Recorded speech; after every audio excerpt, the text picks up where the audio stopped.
सभी को जय गुरुदेव। आइए आज हम कुछ चर्चा करते हैं वर्तमान समय में सबसे ज्यादा पीड़ित आत्महत्या के योगों के बारे में। कहीं आपकी कुंडली में या आपके परिवार के किसी व्यक्ति की कुंडली में तो ऐसे योग नहीं बन रहे हैं जो आत्महत्या को दर्शाता हो। व्यक्ति जब भी अपने जीवन में किसी समस्या का समाधान नहीं कर पाता या समस्या से नहीं निकल पाता तो अपने जीवन को समाप्त करना ही समस्या का निदान समझता है। इसी स्थिति में व्यक्ति अपने आप को आत्महत्या करता है या आत्महत्या के लिए जो सबसे ज्यादा जिम्मेदार आजकल के जीवन में है, भौतिक जीवन में है, वो अप्राकृतिक जीवन जीना। तो हम आज यहाँ चर्चा करेंगे ज्योतिषीय दृष्टिकोण से आत्महत्या के बारे में कि क्या इसका कारण हो सकता है ग्रहों में या कुंडलियों में। जैसा कि सभी जानते हैं कि चंद्रमा सबसे ज्यादा महत्वपूर्ण भूमिका निभाता है इसमें। कारण चंद्रमा मन का कारक है। जब व्यक्ति मन से उदास होगा, नीरस होगा और नाखुश होगा अपने जीवन से या अपने पढ़ाई से या रिजल्ट आदि से, जैसा कि आजकल देखने को मिलता है। इसके अलावा बुध और राहु इसमें महत्वपूर्ण भूमिका निभाते हैं।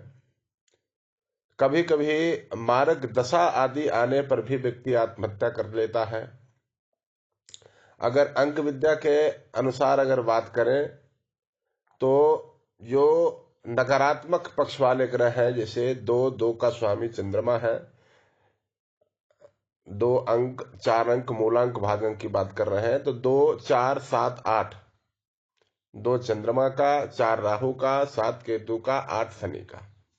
तो आमतौर पे इस अंक वाले व्यक्ति के अंदर आत्महत्या करने की प्रवृत्ति होती है।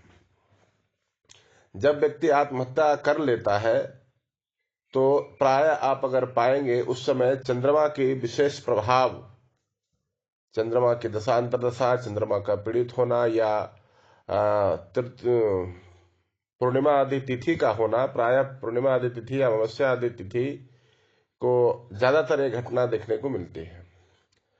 केंद्र आदि में, कुंडली में जो केंद्र स्थान होते हैं उसमें किसी भी शुभ ग्रहों का न होना या केंद्र का खाली होना, राहु का केंद्र पर प्रभाव होना या लग्न आदि पे, लग्नेश आदि पे राहु का प्रभाव होना, खराब दशाओं में, पाप दशाओं में भी उन्माद में आकर व्यक्ति आत्महत्या कर लेता है।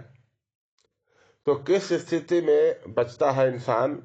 तो मात्र यदि इन प्रकार के अशुभ स्थिति बन भी रही है कुंडली में और वहीं पर कहीं यदि बृहस्पति केंद्र आदि में मजबूत स्थिति में विराजमान है या चंद्रमा आदि के साथ में विराजमान है तो आत्महत्या के कारण को टालते भी हैं। लेकिन अगर हम आत्महत्या के मात्र बात करें तो प्रायः जब तक चंद्रमा मजबूत नहीं होगा तब तक इससे बचा नहीं जा सकता। आत्महत्या के जितने भी कारण ज्योतिषीय दृष्टिकोण में हैं वो घूम फिर करके चंद्रमा पे ही आते हैं। तो यदि आपके कुंडली में चंद्रमा पीड़ित है, पाप ग्रहों के मध्यत्व है या पाप ग्रहों के साथ में है या विष आदि योग, चंद्रमा साथ के शनि विराजमान है, चंद्रमा का साथ राहु विराजमान है, लग्न पे राहु का प्रभाव है, पंचम पे राहु का प्रभाव है, सप्तम आदि पे राहु का प्रभाव है, और यदि आपकी दशा अंतरदशा मार्ग की स्थिति है, जीवन में निरस्ता है, जीवन में सुख की कमी है या अपने जीवन से असंतुष्ट हैं, तो प्रायः ऐसे लोग आत्महत्या का सहारा लेते हैं, जो कि किसी भी स्थिति में उचित नहीं है।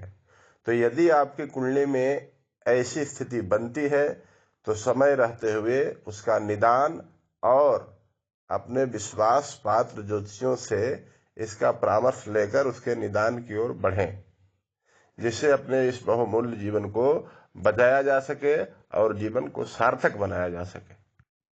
सभी को जय गुरुदेव। आइए आज हम कुछ चर्चा करते हैं वर्तमान समय में सबसे ज्यादा पीड़ित आत्महत्या के योगों के बारे में।